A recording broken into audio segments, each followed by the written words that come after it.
Hello, everyone. Rebecca and I just wanted to give a note of thanks to each and every one of you. We are so appreciative for everyone who has listened, is following us on Apple Podcasts or Spotify, who has sent us notes of encouragement through email, text messages, or direct messages on Instagram. We could not do this podcast without you. Rebecca and I love the space that we're creating, making sure that there's even more room in the world to grieve and support one another and to create more spaces of love and belonging. This is, however, a passion project, and every dime that we put into this podcast comes right out of Rebecca and I's pocket. So, if you'd like to take a further step in supporting us, please head over to buymeacoffee.com/allthegriefpod and buy us a coffee. What we'll really use that money for is to support production costs for our podcast. Thank you again for everything that you do. Please remember to follow us on your favorite platform, share this with your friends and family, and engage with us over on our Instagram page, All the Grief Pod. We'll see you soon. Hello, and welcome to All the Grief, a regular podcast for all those who have been touched by grief.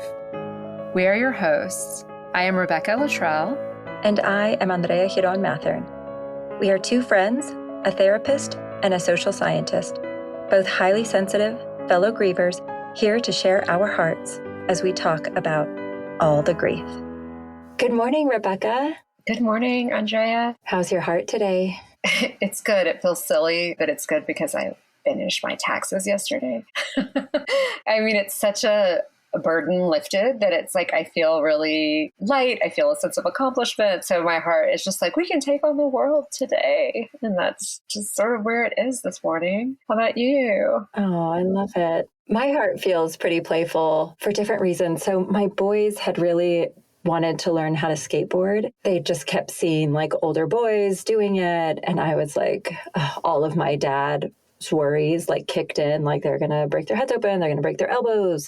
So I found this guy, he was a professional skateboarder, and now he just wants everybody to learn how to skateboard, which I just kind of love. And so he teaches them at the skate park. But what he does is like your whole family can do it. So I was wondering. Fuck yeah. I skateboarded yesterday and I'd always wanted to do it, but it always scared me. And then by the time I was around people who skateboarded, I was like, I'm too old to fucking skin my knees now. So we were at the skate park and, I'm like, there's a woman who does fucking handstands on a skateboard. I mean, there are badass people. And so at one point, you and I are ready for summer jumpsuit. And these guys are just very stereotypical skateboarders. I love your outfit. And I'm like, I don't know if they're making fun of me or complimenting me. I don't know. But I'm just going to be like, thank you. Isn't this the most perfect skateboarding outfit ever?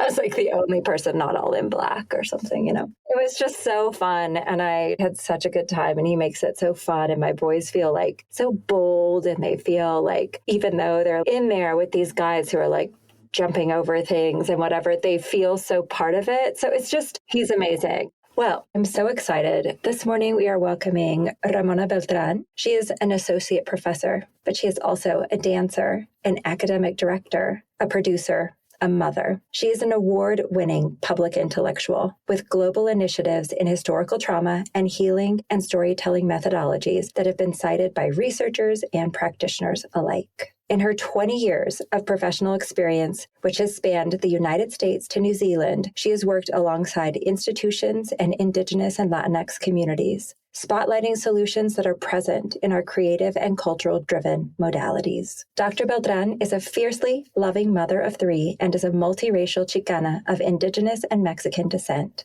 She acknowledges that all the earth has an Indigenous name and a community meant to steward it. So without further delay, I welcome to the podcast, Dr. Beltrán. Ramona, welcome. Thank you so much for having me. I'm so happy to be here. We are so thrilled. Well, Ramona, as we do, how is your heart this morning? I love starting with this question, and I love about this podcast, the transparency and honesty that you all start with. So I'm just going to be transparent and say that I'm tender And I think I'm tender because I do my best to live into the seasons as much as possible. And, there is something bittersweet about transitioning out of winter into spring, going from that slow, still sort of hibernation, darkness, challenge, and then into this so much light and the life is coming, everything's coming alive. And it's beautiful, but those transitions to me always feel nuanced. And partially that's because of my lived experience. The spring is when I lost my mother in 2012. And so it's also when I'm remembering. But in addition to being tender, I'm also happy and feeling a lot more energy than I have in a long time. And so with that, I just want to extend my gratitude to you for this invitation.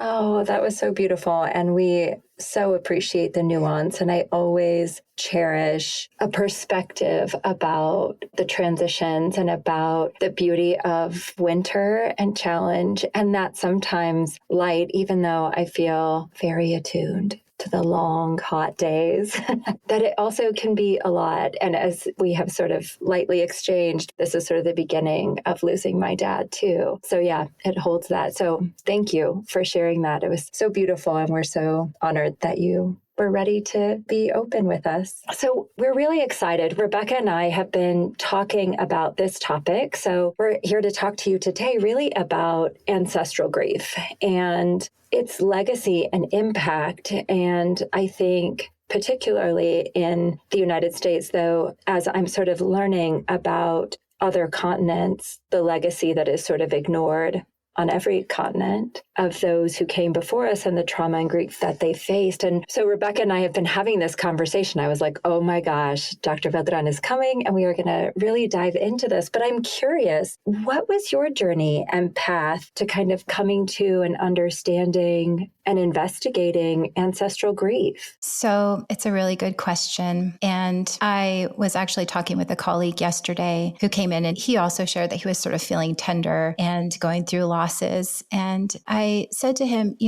I don't know myself without a sense of grief. And I don't say that in a negative sort of way. I just say that in I'm a human being having a human experience. But I was born to a single mom who identified as Mexican, though she was Mexican American and later called herself Chicana. But I feel like some of my earliest memories are of her sadness. And I learned when I turned 18 that my father, who was white, was her abuser. And so my life started from this experience of violation, right? And my mom decided to stick with me. So I always had that sense of something is hurting, something is missing. And, I grew up with just my mom, and then later came my sister from the same man. And there was just this sense of something is in the dark,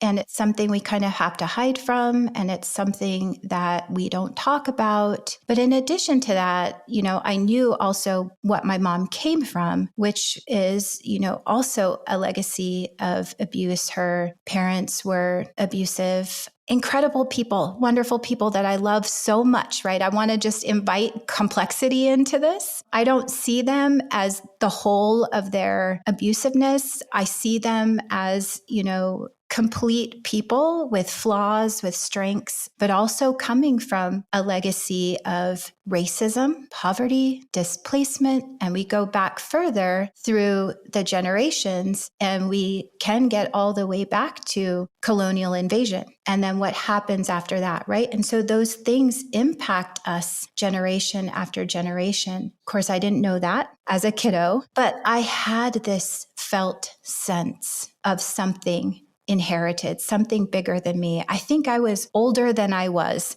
really almost immediately. One, because I was working with my mom to raise each other, honestly. But then two, because of seeing what the impacts of racism, xenophobia, and displacement and colonization were on my family. So again, I didn't have that kind of cognitive understanding at the time, but I felt it.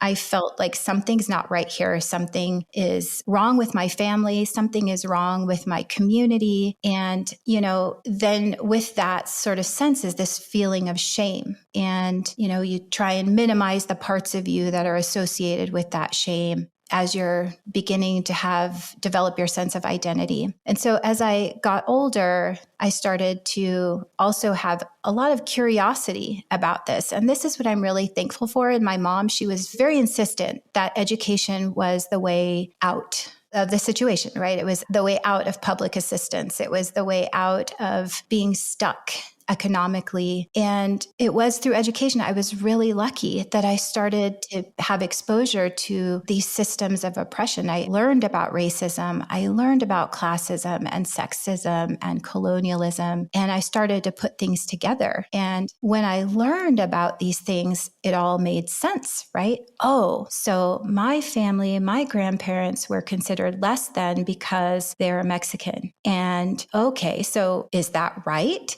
As a young person, you just start to ask those questions. And I'm really, really lucky that I got to explore those things. And it wasn't until graduate school that I really started to learn about how those systemic structures that are lived out socially, how that impacts our communities, our families, our bodies, our sense of self. And specifically, when I was in graduate school, I got to see this incredible academic named Karina Walters. She's a Choctaw, a citizen of the Choctaw Nation of Oklahoma, and she later became my mentor. And she gave a talk on historical trauma. And hearing the definition of historical trauma, it was like this moment of release, like, yes, this is words for something I have felt ever since I can remember feeling. And that's what got me going on wanting to pursue understanding it more. And then also within that, understanding what are the healing mechanisms that are part of our community and how can I work and in what position can I work to identify and amplify those and direct it back towards our communities. It was beautiful. It was so beautiful. And there's so many interesting touch points, I'm sure, for folks listening and for Rebecca and I, kind of working backwards. That last thing that you said about like, for all these things you had been feeling. And Rebecca and I both are highly sensitive. And I didn't know what that was as a kid. My family certainly had no idea. And so we would go to places and I could feel like a sadness. I had a really hard time in like natural history museums. I had a really hard time when we would go to like a historical site where something terrible had happened, because like I could feel the air felt heavy and I had no idea how to talk about that or process that at all as a kid, and my family didn't know. And so just hearing you say that, I felt so validated and seeing like, oh, see, a lot of us felt like so many feelings. I felt so alone as a kid. Like I was like, why do I have so many feelings and nobody else does? And my family just didn't have the tools and the framework to be able to talk about it. And so comparatively, I did have a lot of feelings. So I felt really seen when you said that. Yeah. I mean, just as soon as you started talking, I felt, oh, wow, no, now my heart feels really tender. And that I'm on the edge of tears, and it feels beyond thought. It just feels like there's a feeling tone and a sense of like a tenderness that we're sitting in today. So yeah, thank you for bringing that story here. And yeah, there's been a lot this week in my immediate circles around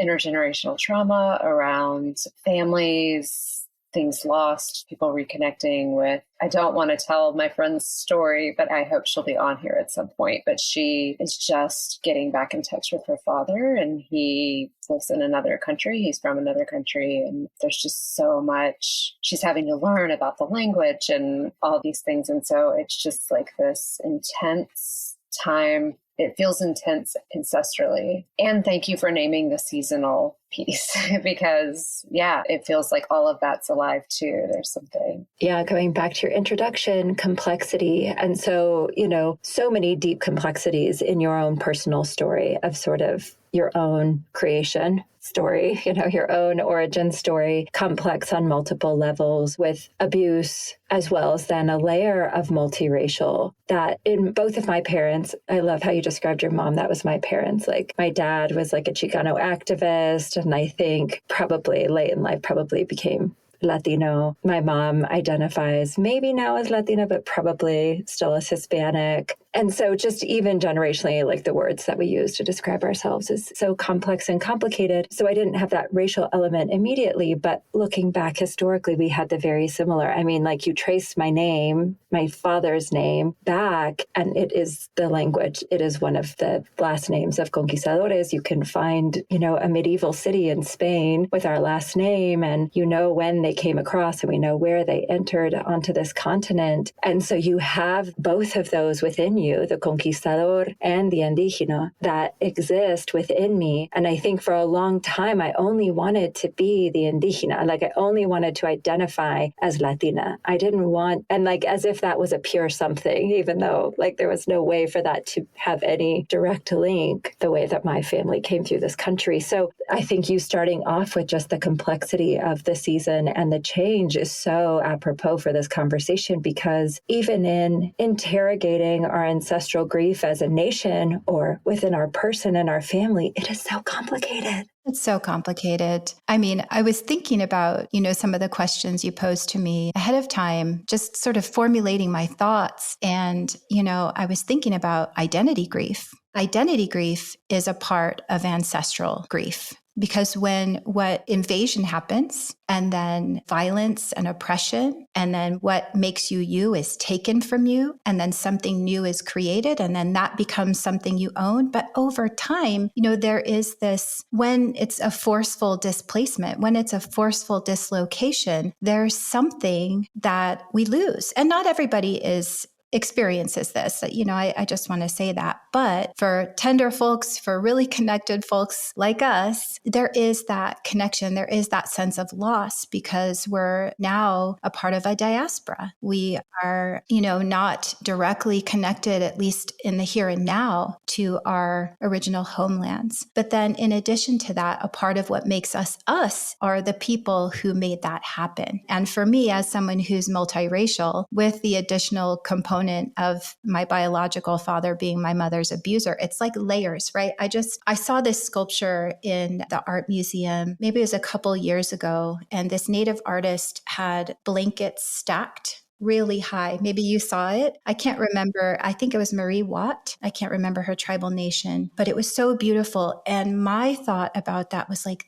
that is like history and identity. It folds over on itself and it just becomes this layered sort of sculpture of time and space, memory and being. So definitely that piece of identity and the way that it changes over time, which is okay. I want to say identities changing over time is okay. Using different words to identify oneself based on your experience is okay. I think there's a way that somehow society a lot of times can be so fixated on needing us to be and remain in a box that those changes are not allowed. And that to me is also part of that identity grief, which is connected to that intergenerational trauma. Oh, yes. Oh, yes.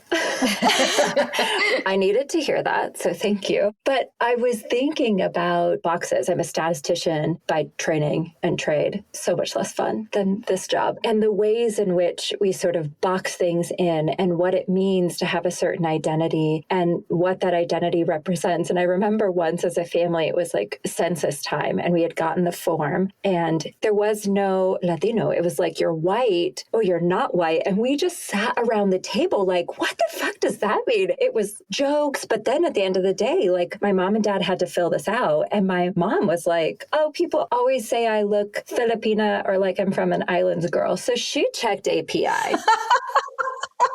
I think that's very subversive. Like, yes. I love it. No, she was like, if you're not going to give me my first choice, I'm just going to take what other people have given me. And my dad was like, well, I'm going to choose something else. He's like, I cannot say white. And I just remember it was this moment of like, oh my God, what does this mean? And to this day, I have such a struggle with that fucking form and people who take that form and use the same categories. And I'm just like, this is so terrible. Yeah, that's right. That was the 2010 census. And I got so many emails and text messages from my community who were like, Ramona, I am not white. what do I pick? But also, I don't feel like I can pick American Indian because I am not a part of a federally recognized tribe. And so we really had to talk through, what does this mean? And what does this mean for you? And then what does it mean kind of socially and politically in terms of how the census works? So super complicated, like everything, but I know what you're talking about. And what really puts this into perspective is when you try and explain race to small children and they're like, wait, so some races are colors, others are countries, and then others are culture? Mm-hmm. Right, Mom? I don't get it. And then you're like, well, yeah, that's because it's socially constructed and it's totally messed up. And we keep readjusting it to fit a social construct that keeps power in place. Like it doesn't make sense because we have to keep shifting it. Pros and cons, pros and cons. Like, it's important to name things, but it's also really important to understand the implications of naming. And I don't know, where did you grow up, Ramona? I actually grew up in a small rural town in Southern Oregon. Oh, wow. We moved there after, when I was about 4. Somebody had shot a gun near where we were living at the time. And my mom was like, that's it, we're out of here. And she and her best friend at the time had decided to be single moms together. And she was from that small town. And I actually feel like she's one of my co-parents. Actually, I called her Mama Aunt Judy. Oh. I came up with that as a little one. So we just, went to where her family was from, and it was tough. It was good and challenging. And, we were one of the few kind of Latino families there at the time, and whole different podcast. And I've talked about this on other podcasts, but that's where I grew up, Southern Oregon. Well, and I ask because I think definitely in Colorado, and I think other people that I know who have grown up in the Southwest, this happens a lot where you grow up and there are kids in class. It's like a joke in Colorado, like, oh, I'm 1/16 Cherokee and my grandma with a Cherokee princess. Like, it's a joke, but those of us from here are like, no.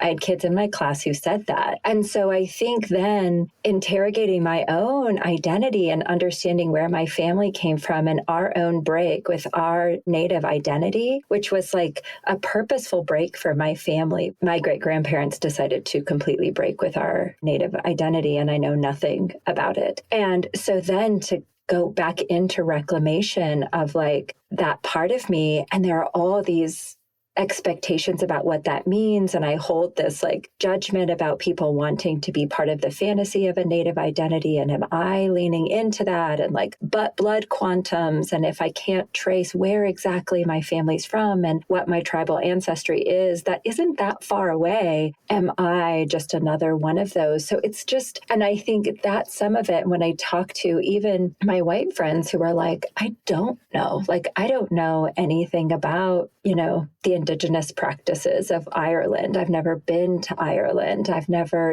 so even if it's further away, there's still this loss of like, I come from somewhere and I come from something more traditional than how a lot of us grew up in America. Yeah. And those disconnections, right, historically were purposeful and then personal and purposeful in families to protect their kiddos. And so there really is just so much complexity around this and identity and reclamation and connecting to your lineage and your ancestors. And for non-Indigenous folks too, it's important to understand that there's a disconnection that was purposeful for them as well. And it's all a part of, the tapestry of how we got to here and now. And I'm actually sad for folks who say, oh, I'm just a European mutt, or I don't know anything about that, because I feel like that is a purposeful taking. And you might feel really fulfilled if you actually did some of your own digging to learn about where your family comes from and what is the original land that they come from in Europe or in other places, and it doesn't have to be this romanticizing or exoticizing of Native and Indigenous peoples here. Everybody comes from somewhere. And it's important to learn your genealogy. Now, I also want to add that it's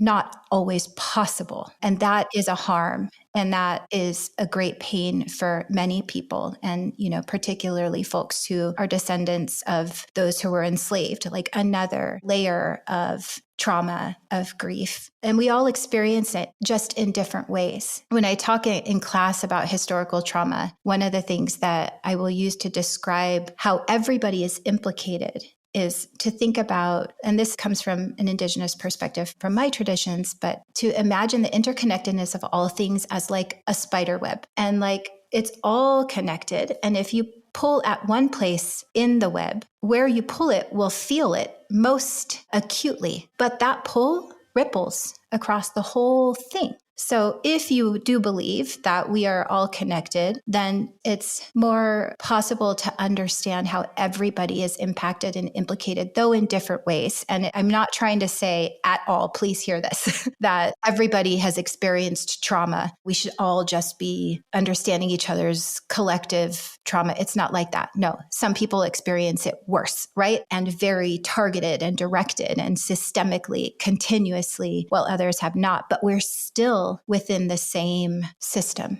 I mean, I even feel like in the description, for the census or anywhere where it's like white, non-white, that so much is lost in even just saying, I'm white, or, that like you're saying, there's all this nuance and these pieces that feel, I think, hard to completely unpack in a lifetime. Certainly not on this podcast, but just even in a lifetime to be like, gosh, what do all these things mean? But the sense of loss of even just like ritual or connection, knowing that probably for all of us, if we trace back far enough, we were part of something that was more in touch with nature. And now we're like, have so much light pollution, we can't even see the stars. We have all these ways of sort of denying. It's like, oh, it's hot out, go get in the AC. Like, don't feel the heat. There's all these ways that it feels like we keep colluding with shutting down that we are part of nature, and that putting ourselves back in touch with our ancestry feels like this way of, from what I'm noticing, is a lot of grief of what not just has been lost in terms of,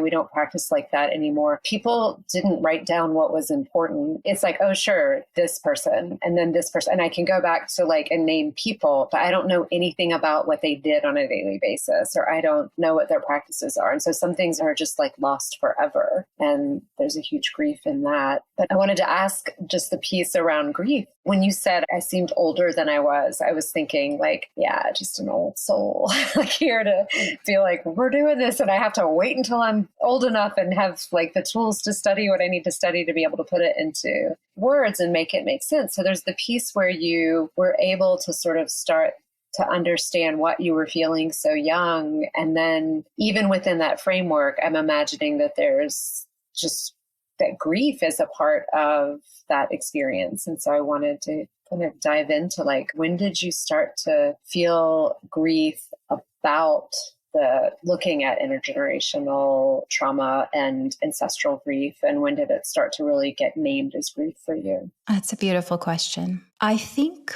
once I was able to name what happened, to name historical and intergenerational trauma as a real experience for myself, my family, and my ancestors, there's power in being able to name something. And then when you name something, you take it out of your body, right? You take it out of your community. It's no longer necessarily attributable just to character or to personal decisions or family decisions. It's something bigger.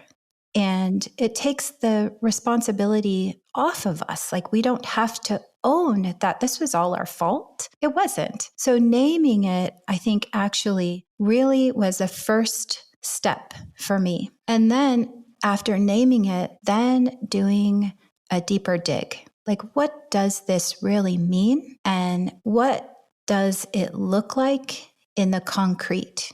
And then how is it living in my body? And has it lived out in my body? And what do I want to shift about that? And once you start sort of identifying concretely what it is, as opposed to just the felt sense, there's a way that it changes you. And there's grief associated with that. Right? So there's grief for what has been living in your body. There's grief for maybe breaking some of those chains and being something you haven't known. So I think it's sort of in this non-linear process that begins with naming and claiming the experience, getting a more critical understanding of how it has lived out, and then understanding like it's perfectly justifiable to be this sad.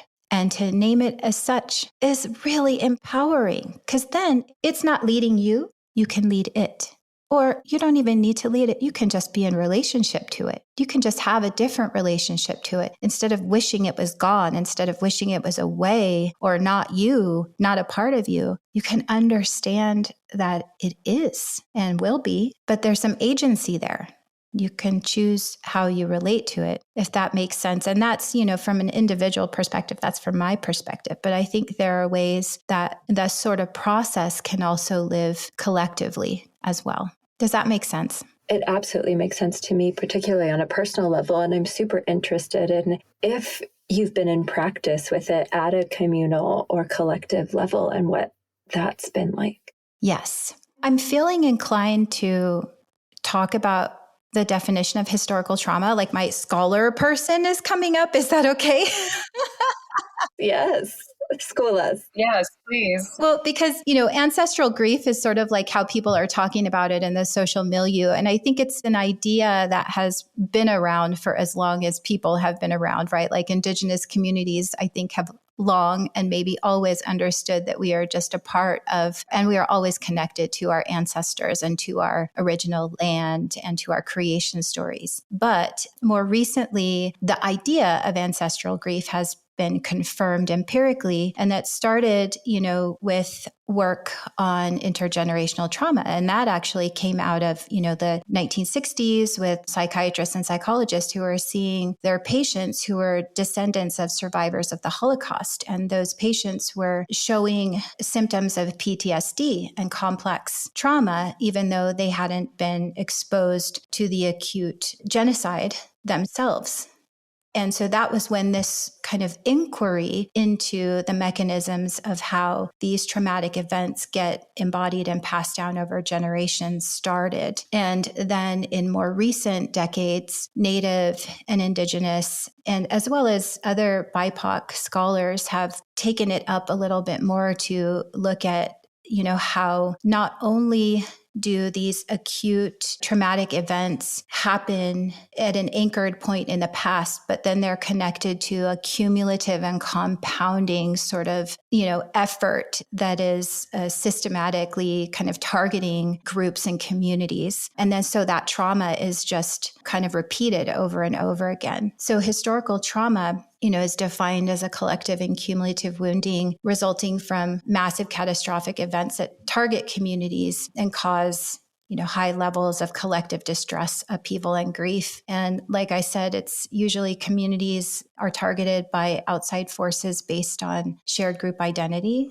like race, ethnicity, nationality, or religion. So some of these events include slavery, boarding schools, forced relocation, family separation. So I'm naming these things, and some of them are historical and some of them are current, massacres, genocide, and those impacts. They can be held collectively, so in the community or group, as well as individually, and they can be passed down over generations. And some of the responses what this can look like, historical trauma responses can look like higher rates of poor health, poor mental health, and substance use outcomes in individuals and in families. It can look like parenting stress or disruptions to family communication and cohesion, or just a lack of parenting skills. That's something that communities have talked about a lot. And then on a community level, it can look like a loss of cultural traditions, values, language, internalized oppression, or that like complete, dislocation from your original culture. I'm talking about historical trauma. I'm a stickler about definitions. So intergenerational trauma is one way that the social context can be embodied in families and individuals in our daily lives. And specifically, it's the way that trauma experienced in one generation can affect the health and well-being of subsequent generations. But intergenerational trauma isn't always caused by historical traumas, which are those targeted collective groups, but they can also occur because of individual trauma. So maybe your family has a history of abuse or addiction, or maybe experienced some sort of acute traumatic event, and that the responses to that get passed down over generation, but they're different things. So historical trauma is targeted, right? It's collective. It's really more of a group experience, whereas the intergenerational trauma is a part of that. So that can happen as a result of historical trauma and historically traumatic events. But intergenerational trauma doesn't mean that your family or community was necessarily targeted, but it can still be a part of your life. It can still be a part of what's inherited. And what's really important for me to say as I'm talking about these definitions is that the trauma can be passed down. So it's not a foregone conclusion. And that's one of the things that mainstream approaches to research really rarely go looking for the positive things, for like, what are the beautiful, resilient strategies or customs or traditions that also get passed down. And this is coming from community. Community is saying, well, if we can inherit intergenerational trauma, then that means we can also inherit intergenerational wisdom. And so I just want to put that out there too. One of my really dear friends, Mark Gonzalez, he's this incredible educator and poet. He has this beautiful poem and it's called The Alchemy of Storytelling. And then in one part of the poem, he says something about how remembering that the reason that we're alive is because we had one ancestor who refused to die and then lived long enough to create us. It's so beautiful. I get chills every time I think about it. I'll share it with you later. But it's important for us to understand that too. So within those definitions, I really love them just because they can help us understand what it is and how it works. So the trauma can be passed down directly through vicarious trauma, like hearing about the traumatic events repeatedly in an unbounding kind of way. Maybe it's an over-identification with the trauma itself. Some families have stories like who they are is built around the trauma and what happened. But it can also be passed down indirectly through silence and refusal to talk about the trauma, or maybe strained parenting from mental health or other health issues. And from my experience, I had more of that. And then it can also be passed down through epigenetics, which is complicated science, but put simply, the studies are showing that high stress social environments and behaviors associated with that can affect gene expression, so genetic material surrounding our DNA, and then that can be passed down from parent to child. So I wanted to get that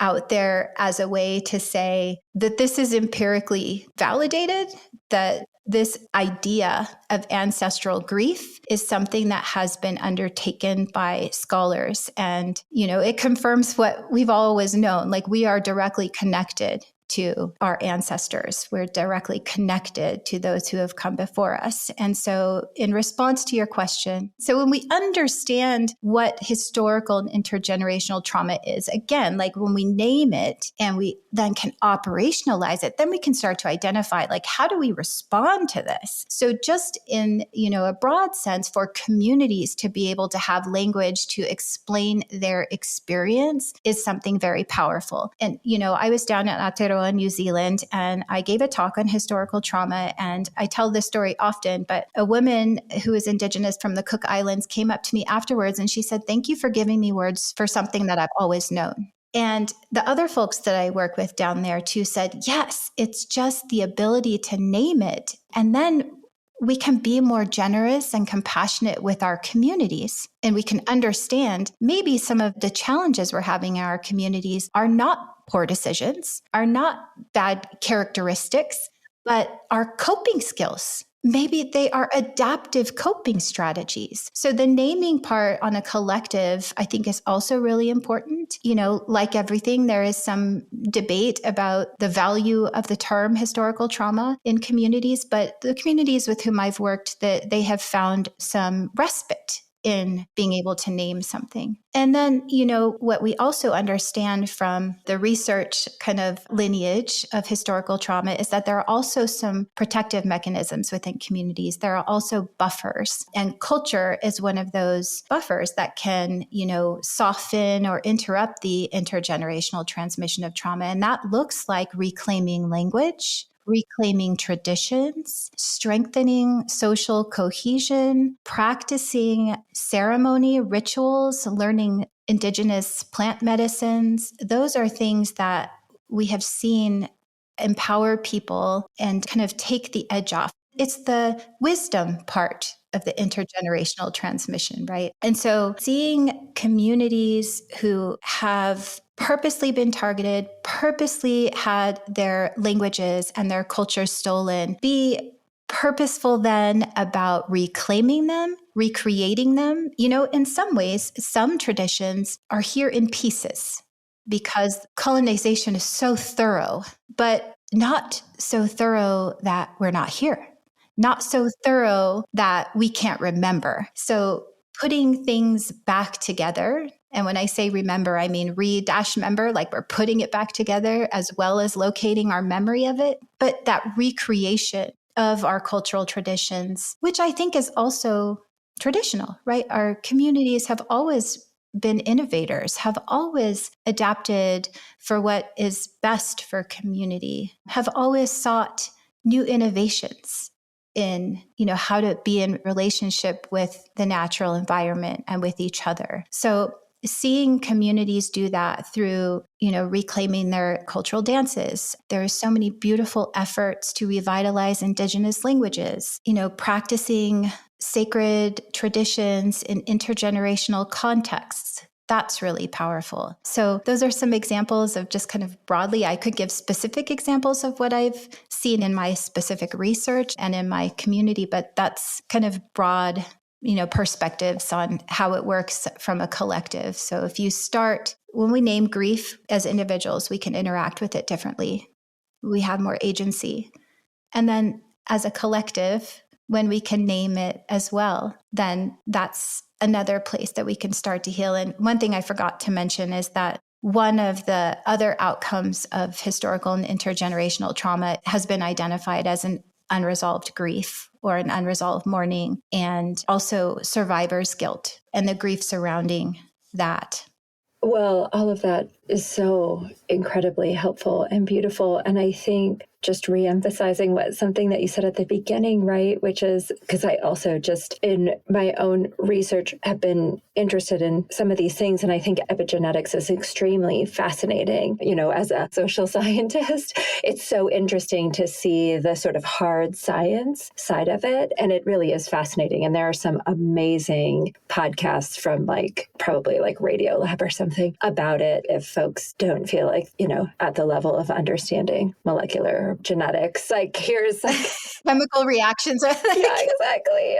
DNA stranding, and Radiolab probably did a really good episode on it. But I love that idea. And I think even though, my family has traditions, I think unfortunately my husband's family no longer has ties to their European traditions, even though generationally on some levels, when we think about America, we're pretty equal.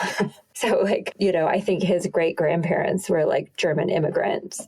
And yet there is we don't do anything German on his side or French or British. So it is interesting who holds on to what for how much longer. And I think that's a whole nother can to open. And one of the things that is beautiful in what you said is that we also pass down those strengths. We pass down those values and senses of community. We pass down those practices. And I wonder for folks who have a more proficient break with their lineage, if there are ways that people can find it in a way that is in finding their wholeness and completeness without sort of treading on anyone else's culture or appropriating anyone else's culture. Yeah, that's a good question.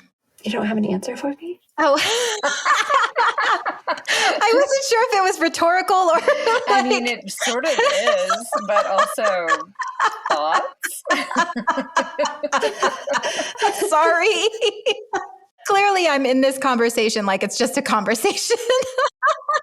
It is totally. Either one of you can answer that question. I think about my sister. So my sister, we have different dads. She has more of a tie to her Indigenous side because her father is tribally registered. So she has really deep traditional ties, both Indigenous practices and Latino practices. And she married a guy who's, I'm going to say Swedish. I don't know. Something from the northern part of the world where it's cold. And he doesn't have any of those traditions. He doesn't have any ties. And I remember when they were getting married and she was like, we're going to do this and we're going to do this. And he's like, why are we having a Mexican wedding? It's not just Mexican. She was like, tell me, what do we do? That's your culture. And he was like, I don't know. And it was really sad for him because he was like, I don't know. I feel like there's beauty in what you're wanting to do. And I want that, but I also want me there. But the me that has been shaped over the generations on this land has been I'm just going to be really flippant, but has been like basic white boy, you know, like he really didn't have anything to bring in. We all laughed. We were like, well, you got married on a golf course, so there you go. He takes it well. He's fine. So I'm just curious, like in that sadness. Yeah, Rebecca. Yeah, even saying white, right? So there's someone from Sweden, my partner right now, 100% Dutch, which I think is actually pretty rare for someone to be 100% of a lineage and have had a few generations in this country. Like, that's interesting. And then it's like, I know that I have Scottish and Irish. Because of my blood type, a practitioner told me that I probably have Chinese lineage, which is really interesting, but who knows how far back.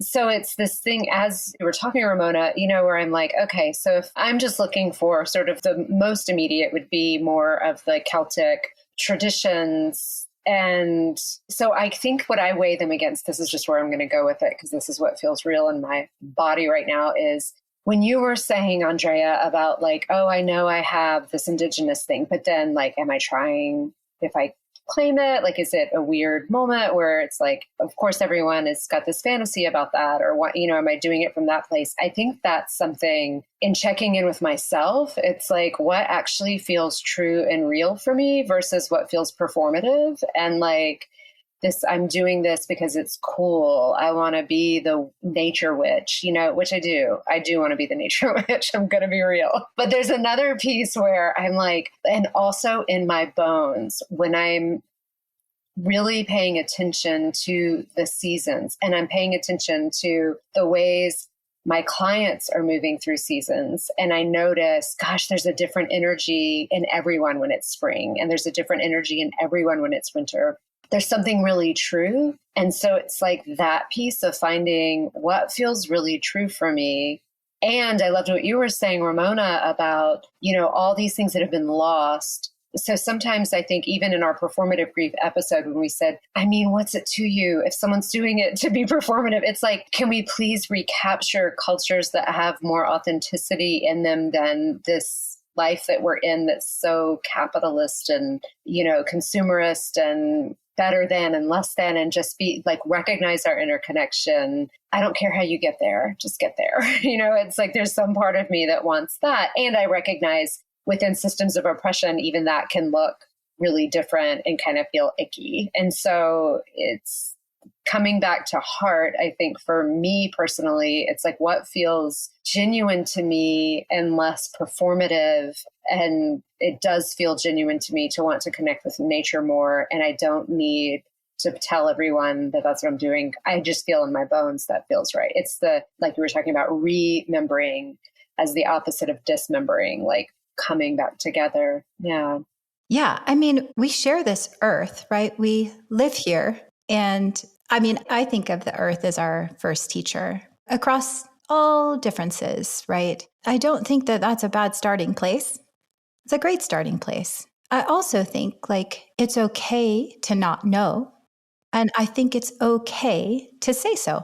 And I also think it's okay to get curious and to find as much information as you can and to try and make as much sense as you can, understanding that history has done what it has done purposefully. It can be really harmful to appropriate other people's cultures and traditions who have suffered greatly to maintain those traditions, right? And then just to take it because it feels good and you like it, that's harmful and that's capitalist. But you can also reconnect with nature. You don't have to, I don't know, pay for a retreat with some shaman to get connected to nature, right? Like it's going to be messy and that has to be okay. And I understand we're in a time of, well, it's just a lot of complexity. And there have been people who have appropriated not only indigenous cultures, but other cultures for their own financial benefit and their own career benefit. And that has caused real harm in community. And so with that, like, it's really important to be mindful of that and to be as transparent as possible with who you are when you come into a room. Why are you here? Who are you people? Where are you coming from? And if you don't know, just say. And it's never too late to learn. It's never too late to explore and investigate where your family may have come from. And also, I understand that for a lot of people, that's not possible. But I think that there are ways to connect. And I think that's the most important part, right? Is connecting to something outside of yourself. And that is what helps reduce that sense of isolation and grief. And there's no perfect way to do it, but there are definitely some imperfect ways that can harm other people. And so it's just a matter of like, if you don't know, like ask humbly, ask, is this something I can also participate in? Yeah. Can I attend this ceremony or this event? It seems like it's public. Would it still be okay for me to come even though I'm not part of that tradition? Like little things, like I think about Dia de los Muertos for me is like one of my favorite times a year. For me, it's one of the ways that we can like joyfully play with grief. We can outwardly be connecting with others in their grief and we're not hiding it away. And, it's something so beautiful that I love from our culture. And there's a way that parts of it are really open to the public. And then other parts of it are not. And that's okay. And, the parts of it that hurt me a little bit is just the capitalism part of it, the like consumerism, and the part of it that's not actually about the honoring the tradition and your ancestors and community, but is about like just going out and drinking or like putting on cool graphics, costume, right? Cool graphics, wearing a Catrina mask, for a Halloween costume. Like that's not a good use of it in my opinion. But yeah, so no good answers, no perfect answers. But I think for me, if I were to distill it down to like simple steps to reconnect, the first would just be curious, ask questions, and have humility. Be prepared to hear no. And that has to be okay. That's not about who you are as a person, who you are as a whole. Just some spaces are not for everybody. Yeah. So I don't really have great answers when it comes to that, except that I think many people across groups have to heal from the ways that original cultures have been taken from them as well. I think what you said is beautiful. I loved particularly that sort of like, be curious, ask questions, be humble, and be prepared. Be prepared for when you hear no. And I think the other thing for me around the practice has been also like part of our sort of broader American culture, like is a bit all consuming and is like, well, I have to do things right if I'm going to do them at all. And so we seek out I don't think we've really concentrated or learned how to trust our own instincts. So I hear Rebecca talking, but I'm like, I know Rebecca, and I know that like she is so in tune with her body and her soul and the world around her that like knowing like, oh, I need to turn in this direction and I need to go into the wild and I need to sit beneath a tree. But so many of us have been so conditioned to be in the world of like, you put on the mask and you go do that job, and then you put on this mask and you go do that thing. And so we cut ourselves off even from our own internal directives that we can't even trust it. And so for those of you out there who are hearing this and are like, fuck, I do not even know how to listen to myself, I'm learning too. I don't always do it. I question myself all the time. I find myself in spaces where I feel like an imposter, in Latino spaces, because I grew up different from other folks because both of my parents had a master's degree and there was a certain way we were expected to walk and talk. So I was too white for the Mexicans and I was too Mexican for the white people. So I am a constant, just like, I do not know where I fit in. And so I just want to like offer for those of you who feel like me, like, I feel like I'm never quite doing it right. Like, it's okay. Stay in it. Unless somebody is like, I don't think you should be here, honey, then stay there, Yes, 100%. And I want to add that I am a learner.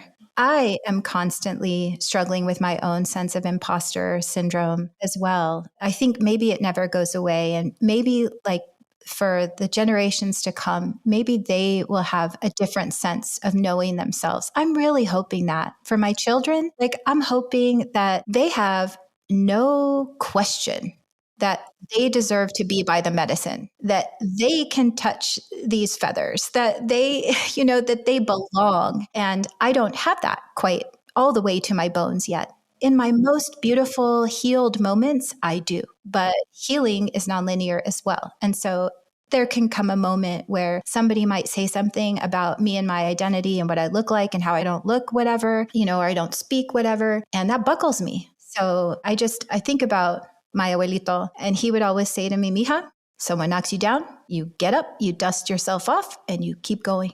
And he meant that in a lot of different ways. And my mom would say that too. And I think it's something really, it's just human. We are so connected to one another, and we rely on one another to understand who we are in the world and to understand the world itself. And that too is complicated and hurtful and beautiful and joyful and devastating all at the same time. So I love Star Wars and sci-fi, also something I inherited. So I can't remember. It's the very last Star Wars movie when Rey is, I don't think it's the very last one. It's the one before. Rey is training with Luke on the island. Have you all seen it? Yes. Uh-huh. Okay, of course. And he's trying to teach her about the Force. And first he's making fun of her, right? Because she can't connect to it, which I think is interesting, right? Because it's not that easy always to tap into ourselves and our connections to the world. But then she kind of settles in. You can see she moves into this kind of more meditative space. And then the film kind of cuts to all these different animals dying or the ocean crashing or flowers blooming. And it's like life and death and joy and a tragedy all at the same time. And she describes that. And I'm like, yes, it's the Force. The Force is in this. It's in all of us. But it's something like you have to train yourself into that connectivity. And it's fragile. So when you hold it, just like dandelion, how fragile that is, it's whole for a moment, but you breathe on it and it's gone. But then with that breath and where all of those seeds are going, putting weeds in everybody's lawn, but They're not weeds. I have a dandelion advocacy thing. 100%. Good. That's right. They're edible. They're like medicine. That's true, They're right? so necessary for bees. We could go on. They're amazing. Yeah. So true. How dare I? But you know what I mean. Right. They go into the dandelion haters' yards, of course. Yeah. The idea is that they go outward, right? It's for just a moment you have it, and then it goes beyond you and it's beyond yourself. But it's a meditation, it's a practice. Yeah, I have a question around that because it seems like as a dancer, you would be really embodied. There's so much about dance, and I'm curious. Here's where my brain is going. I'm realizing I'm sort of jumping to the question before I'm laying out how I got there. But I was just having this thought. I'm thinking about, what Andrea was saying with people, we're not always in touch with what is true and what do I feel? And I think my story around that also, it's historical as well. And that we value so much the intellect and we started devaluing the body and that we're all fairly disconnected. And so whenever I'm working with people, that's such a huge part of, usually there's a way people know things and they don't know how they know things. And so it's about helping them get that, let's start turning the volume up. When you said that, I saw you know in your bones that was true, and so we start to investigate that, and it's different for everyone. So it is, you're talking about an investigation. And as I'm thinking about that, I'm like, gosh, I bet that being a dancer is such an asset to having that connection to some knowing or wisdom and even processing grief and things like that. And I kind of want to hear a little bit about that. I'm just assuming. So you could be like, oh, absolutely not at all. No, I love it. Actually, I think it was through dancing that I actually really made the connections more profoundly because I have too busy of a mind. And this work of processing grief cannot be done solely in your mind, right? It's terrible. It cannot be done. You'll drive yourself in circles. And so it was through dance that I met my body. And through meeting my body and knowing my body, I could feel everything. And things had a different kind of sense of body knowing. And that's why somatic approaches to processing grief are really great. But I think this is actually connected to what Andrea was talking about earlier too. If you don't know and you're scared to even start the journey because you don't want to make a mistake or hurt somebody. It's really hard for me to call myself a dancer right now because I haven't actively danced as much as I used to since the pandemic, and it's my goal to get back to it. But I read this really incredible trans dancer say, even if you're not dancing, all dancers have seasons and you're still a dancer. And I was like, yes, okay, I'm still a dancer. Yes, right? So there's a couple different traditions that have been a part of my life. One is samba, which is kind of my joy. It's actually how I met my husband. But my kind of cultural tradition is danza mexica, which is Aztec dance. And, my mind is too busy to really meditate or pray. But through danza, I can pray. Through danza, I can talk to the creator in a way that I can't when I'm sitting still and thinking. And what I think is really beautiful about it is that it is a collective process. We dance in circle. And what's even more beautiful is that we don't expect everybody to know all the steps right away, but you still join the circle right away. You may be at a different place in the circle. So the outer circle traditionally is where people who are newer will sort of go, if it's a big circle and there's a lot of people. And then folks who really know the traditions, really know the danzas, may go in the middle. And in that way, they act as like you can kind of follow their steps. Not always. Sometimes we're just in one big circle. And you'll see folks who are new bump into other people, but it's not a problem. Nobody gets shamed for it. In fact, it's the only way you can learn the danza, because it's not like, we take a class and you write down, this is this step, and then this is this step. Now, there will be, extra ensayos or rehearsals practices where people will break down the danzas for you. But typically an ensayo just happens as a prayer. And so you're praying and you're learning at the same time. And so, for me, I think dancing has been one of the ways that I have processed the grief more profoundly. And it's changed my body, even. It's changed my health. So, when we can get our bodies involved in the process, and then when our bodies are involved with other bodies, wow, how powerful. Yeah, I love this because it was a story about body, but it was also such a great analogy for the process of starting to learn and maybe getting it wrong. And I loved, that was a beautiful story. Thank you. The expectation is that you're going to get it wrong. Yeah. Can we just be okay with getting it wrong? How could you not? Totally. Yeah. Yeah.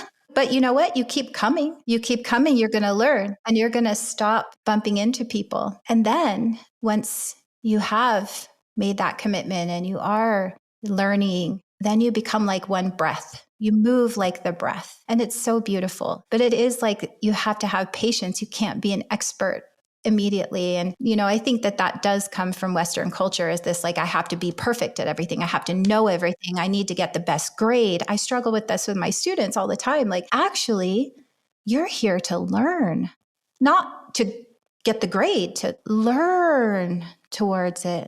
Ramona, that was incredible. It was all the things. It was like a journey. I appreciated La Profesora coming out and helping us understand, I also love definitions, your own journey, and also just this connection between ourselves and our hearts and our spirit. And then through that connection, deepening our connection to each other. So I want to, from the bottom of my heart, thank you for coming and sharing your wisdom and your heart with us. Yeah, thank you, Ramona. That was amazing. I really appreciate it. I feel like it's always not enough time, but it was beautiful. Thank you. It goes so fast. So fast. Oh, I know. This went by really quickly. I want to say one thing, which is I had a student in my social work feminisms class last year. And at the end of the class, she thanked me specifically for pronouncing her name correctly. She's Latina. And I was like, oh, and and I feel that if we're thinking about grief and loss and healing and joy and what little tiny things can actually make a little mark on that healing, that might be one of them. And so I also just want to say thank you, both of you, for pronouncing my name correctly. When I hear people say it the way it's meant to be said, I feel like home. When someone calls me mija, I'm just like, oh,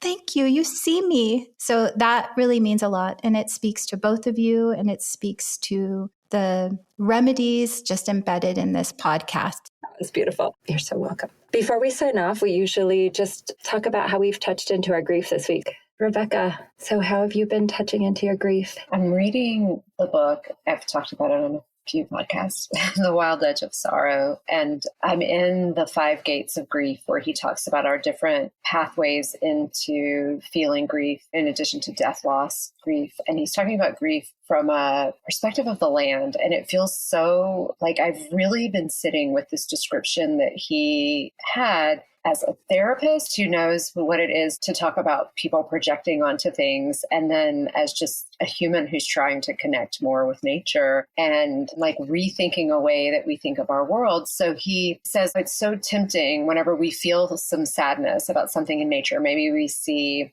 land marred by, they've cut down all the trees to do construction, or there's something that's happened, this gash in the land, and we'll say, it's like we'll feel, oh, the land feels sad. And then we'll think, oh, no, that's me projecting my sadness onto this thing that I'm seeing. And he's like, no, stop saying that you're projecting it. The land is communicating to you, and like feel that sadness.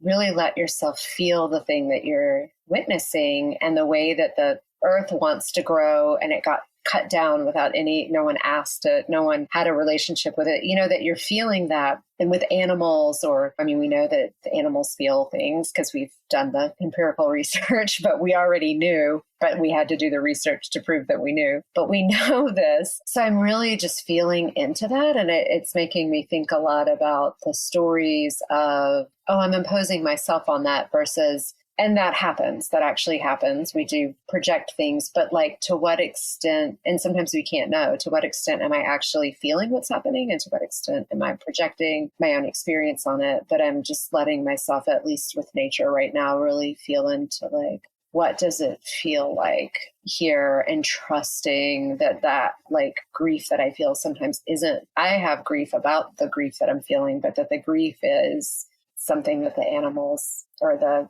space I'm in is actually feeling with me. And that sort of interdependence, interconnectedness that is real and exists. So that's how I've been in my grief this week. Oh, that's beautiful.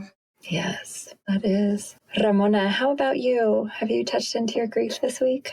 Yes. So my youngest turned 3 last Wednesday. We had her birthday party on Sunday, and I'd been letting her know that we were going to be done with Chi-Chi, with breastfeeding, which, she's 3, so it's not a big part of her life, but it's an important part of her life. So we just kind of ended that journey this week. So I have some grief around that, but then simultaneously just this immense gratitude that I have been able to nurture my 3 children this way for extended periods of time. And simultaneous to that, I listened to your episode on miscarriages, and I also went through 2 miscarriages and have 2 rainbow babies, and I had a deep cry from that. So I needed it. I needed that cry. So much of what you said really resonated for me. Like, this happens so much in isolation that, pregnant folks often have to go through this on their own. And it is such an embodied experience. And so to be able to like hear your stories and to like let myself feel my own stories and then just to let myself cry was like, oh, beautiful. So those are the kind of 2 ways. And I also want to say, I think because of the way that you all have been so transparent and welcoming with our relative grief, it made me feel for the first time safe to talk about my origins. I have never once talked publicly about my father, my white father, being my mother's abuser, because that has always been a place of grief for me. But I thought, if I'm going to come here and I'm going to be authentic about my grief, I need to talk about it as like a part of how I came into the world. So those are the ways that it's really been a part of my experience this week. And thank you again for creating this space for me and for inviting me to be a part of your circle. Thank you. Big heart open. Yeah, my heart is so open. So thank you. Sometimes you put a little something in the world and you just hope you can create some little point of light. So I'm glad that our points of light found each other again. So this week for me, it's been interesting. I didn't think about being in the season leading up to my dad's death, which will be 4 years in May. Fuck, I've been missing him a lot. And just this morning, I was like having my coffee and granola and just cried about him. And yesterday we were at the skateboarding lesson and the coach was like, okay, we're going to go down this hill, but we're all going to sit on our butt and we're going to just ride down the hill. We're going to stop ourselves with our feet. And I'm like my 2 6-year-olds and I'm like, well, he means them, not me. And I was like, well, can I just go down on my feet? And he was like, oh no, we're all doing this. He's like, this is reclaiming the joy of our childhood, of not being able to learn as children how to skateboard. So we are all going to ride down this hill on our butts. And I was like, whee! Just like, and off I go in my little jumpsuit, my gray hair on my butt on a skateboard going down with my 6-year-olds. And it was like this moment of just my heart. Like, I was like, oh, I hope my boys remember this, and like missing my dad and like the ways that he could be like silly and fuck, it's just all the things being a mom, man, it's all the things. So, all right. I love you both. Thank you again for being here. And I look forward to more connection. Likewise. Me too. Thank you. I hope you both have a beautiful weekend. Thank you for listening to this episode of All the Grief. You can find us on Instagram at All the Grief Pod. And please take a moment to rate our podcast and share us with your friends. We'd love to keep expanding our reach to all the people who could benefit from conversations on grief. Take care.